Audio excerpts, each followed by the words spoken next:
Before the video starts, I just want to let you all know that there will be spoilers for both fights of Kratos versus Thor in God of War Ragnarok and some other key events in the game. If you haven't seen the fight yet and haven't played the game or don't want to be spoiled, please click off the video.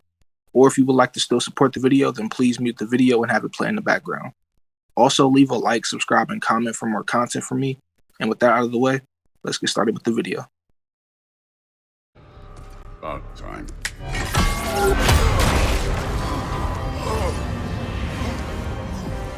I've been waiting for this. You're not from here. We got a tradition called blood payments. It means I get a piece of you for what you took from my family. You'll pick it up.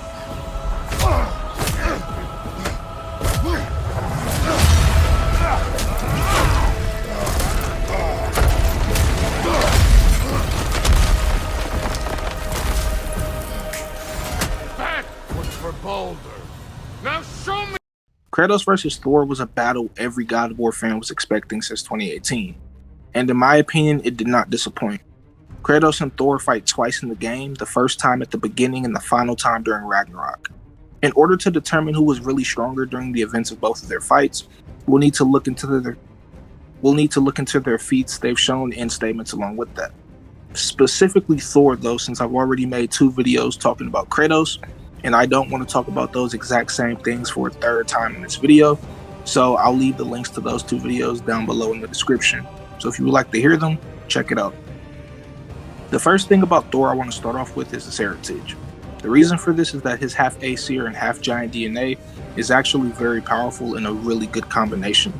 Asgard being home to some of the strongest gods like Baldur, Heimdall, Odin, Magni, and Modi, and more, and the Giants, a race that has powerful warriors in their own right and the ability to see into the future as well. In the God of War Lore and Legends book, which is a book that heavily expands on the lore of God of War 4, and is also told from Atreus' perspective, talks about Jotunheim. He says, and I quote, "Founded by Bergelmir the Beloved, Jotunheim emerged from the spilling of Ymir's blood, the creation event of the 9 realms. Sure, it sounds gross, but it produced a great race, masons and builders, prophets and seers, great warriors like Law-Fae the Just," end quote. Thor has the blood of 2 races who are both in their own right amazingly gifted and powerful. This should give us a good little starting gauge of his strength, and there is even much more that puts him higher than this on the pecking order. The next thing I want to talk about is his hammer Mjolnir, which has some statements of its own for its power. Mjolnir was stated to be the most powerful weapon ever made, and with this weapon, Thor went on a genocidal warpath and killed pretty much every giant, who, as I said before, had great and strong warriors and could also see into the future. Listen to what Mimir had to say about Thor killing him and the giants. Mimir, why did you say Tyr felt responsible for what Odin did to the giants? There was an incident shortly after the forging of Mjolnir, when Tyr arranged a diplomatic meeting between Odin and the giant kings. Well, this was when the Long War was young, when victory was still a thing dreamed of, and the Jotnar might have tipped the balance between Aesir and Vanir. Odin had persuaded Tyr that the hammer was merely a deterrent, a means to broker peace from a position of strength. Tyr was hopeful to convince all parties they would prosper best through peace. He knew the giants were deeply concerned about the hammer, a super weapon in hands they did not trust. But they trusted Tyr. Tyr always believed the best in people, and taking Odin at his word in his desire for peace, he brought the Raven King to Jotunheim. From there, things unravelled quickly. The giants anticipated Odin's trickery and exposed his true agenda to spy and steal their secret wisdom. With magics, they expelled Odin from their realm and cursed him never to return. Frustrated, Odin visited his fury upon the giants of Midgard. Thor unleashed Mjolnir's might upon any giant he could find. None could stand against the tide of slaughter that followed. And at last, it seems, with Tyr's aid, they retreated. The tower disappeared, no giants could be found in Midgard, and no man nor god has set foot in Jotunheim since. The next thing I want to talk about is his fight with the World Serpent. If you all have played God of War 4 and Ragnarok, you'll all know what the World Tree is, and know the feat that Thor and the World Serpent did. They splintered the tree, which is stated to transcend everything in the verse, which also includes time, space, and more, This same tree has branches that cut through all of the realms and is stated to exist within every realm at once simultaneously, along with stretching out infinitely.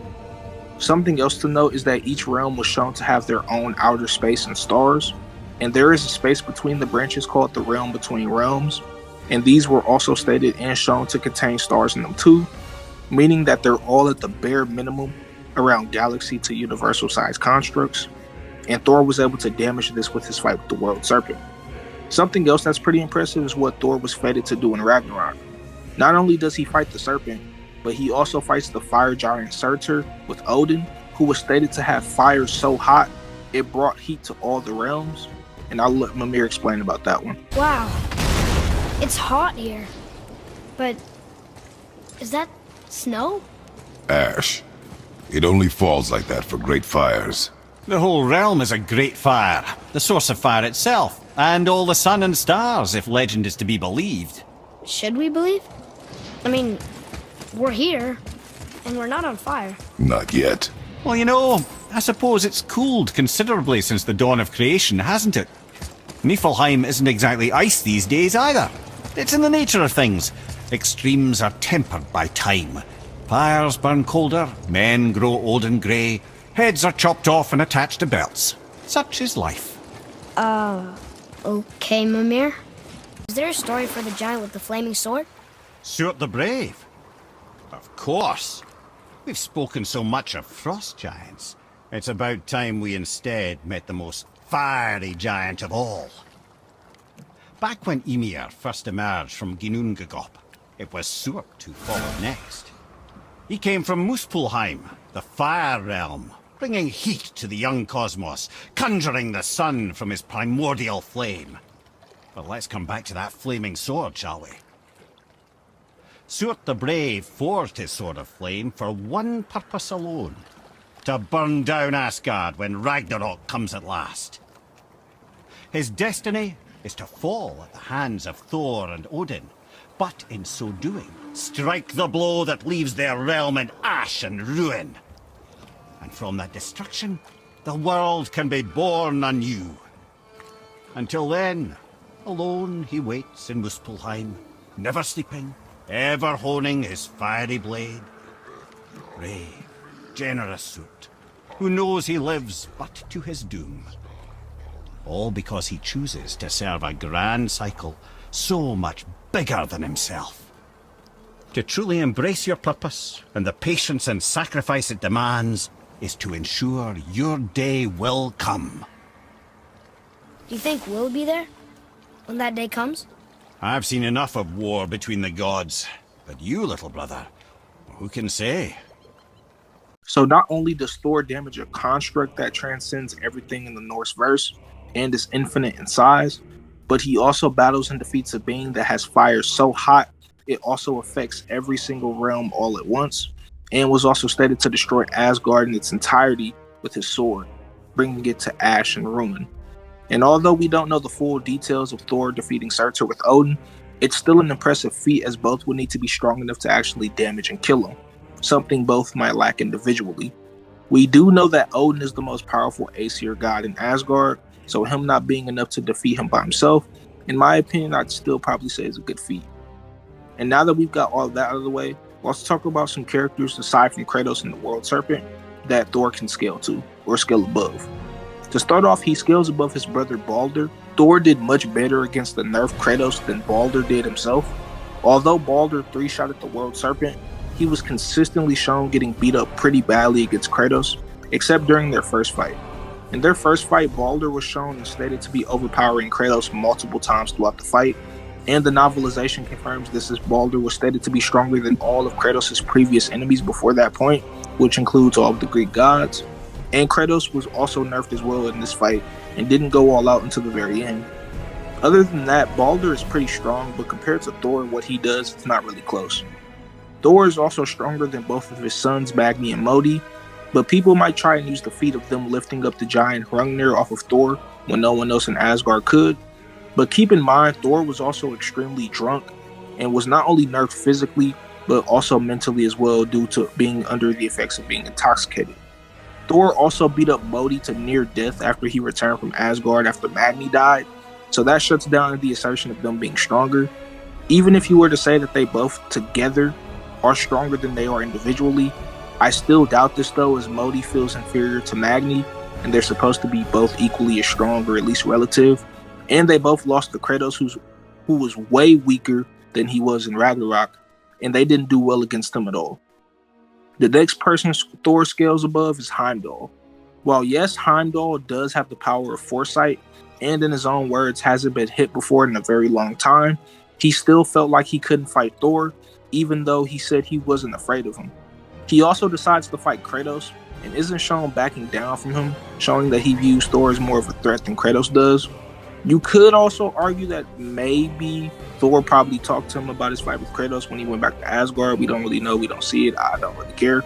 But anyways, with that out of the way, let's talk about the fight itself between the God of War and the God of Thunder.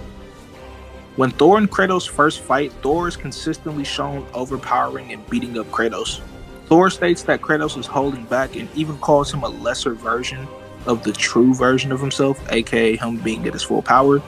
And he also says how he wants to see the quote-unquote real him. Thor was much stronger than this nerfed Kratos to such an extent that he actually kills him during their fight and revives him. Now, people are already saying how Kratos didn't die in this moment, and the fact that I have to explain what I'm about to say actually blows my mind. So let's just explain this. We know Kratos died in this moment for a few reasons. The first reason, Kratos' health bar goes down to 0. In any game that has a health bar when it goes to 0, that means it's game over, the character dies, or whatever the equivalent of that is for certain games. 2, it shows the tip screen for whenever Kratos dies in the game normally. It wouldn't show the tip screen if Kratos was just knocked out, because anytime he gets knocked out during the game, he gets back up. But the fact that in this moment it shows the tip screen and he does not get back up, and his health goes to 0, should show that he's dead. The third reason is that Kratos is not shown moving or breathing at all when he hits the floor. It's pretty sudden, but if you actually slow down the clip and just look, he's not moving at all. It's just the wind flapping against his clothes. He's literally dead. As I said, Thor is so much stronger than this nerfed Kratos that he kills and revives him using Mjolnir, plain and simple. Now, I know people are going to probably be asking how Kratos is immortal and how he died and all that. And if you want to talk to me about that in the comments, please do so. We can discuss it there. I don't have time to do it in this video. Anyways, their fight continues and Kratos doesn't get the upper hand until he shows Thor the quote-unquote real him. And once he does, Thor decides his blood payment is fulfilled and leaves. I don't think Thor was scared of Kratos or was running away from his true power or anything like that. He just wanted to see how strong the man that killed his half-brother, who was invulnerable to every fucking thing, including physical and magical shit, his sons, who were also stated to one day surpass him, and actually was stated to be above him at some point. I don't know where that came from. And now let's go on to their last encounter, which was during Ragnarok. During this fight, Thor is enraged and wants to kill both Kratos and Atreus. And it's arguable as to whether or not Kratos is nerfed or going all out. You can argue that he's nerfed because he's trying to reason with Thor and actually doesn't want to fight him and continues trying to put him down the fight as the fight goes on. But you can also say that he's trying to go all out because he wants to protect Atreus. And if he dies to Thor, then he'll go after and kill Atreus. Either way, the battle this time around is much more pitched, with both Kratos and Thor getting the upper hand throughout the fight, and eventually ending up with Kratos beating Thor. After watching both of the fights and seeing what happens throughout the game, I think we can reach a conclusion on who is actually stronger between the two. If we're talking about a nerfed Kratos who doesn't want to go all out versus Thor, then Thor might be the victor. In both fights, Thor was shown overpowering Kratos and beating him down a really good amount. In the first fight, Thor was also nerfed as he didn't want to leave until he saw Kratos' true strength, and even revived him after killing him and kept trying to get him to get serious during their fight. And during their second fight during Ragnarok, you can argue Kratos was nerfed because he kept trying to talk Thor out of the fight and even spared him in the end just to talk to him. Thor was also enraged during this fight, so he was much more stronger and bloodlusted than their first encounter and was doing everything he could to kill Kratos. All in all, I do think that the one that was actually stronger between these two was Kratos himself, and I already want you guys to know that I'm not trying to be biased towards Kratos. I know a lot of my Kratos videos, I seem to be hyping him up and doing a whole bunch of other stuff, but I promise you with this video in particular, that's not the case. It's never been the case, but with this one, it's not. To be honest, I'm actually surprised Kratos was able to beat him, and I actually did think he would have died against Thor again in the second battle like Ragnarok predicted, but as Kratos says about fate, it has no power over him and he'll make his own fate. This game was extremely fun to play and watch, and I do hope you all enjoyed the video. This took a lot of time and effort to make, so if you could all please hit that like button and subscribe for more videos, that'd be great. Also, comment down below your thoughts, share your opinions with me, and I will see you all in the next video. Take care.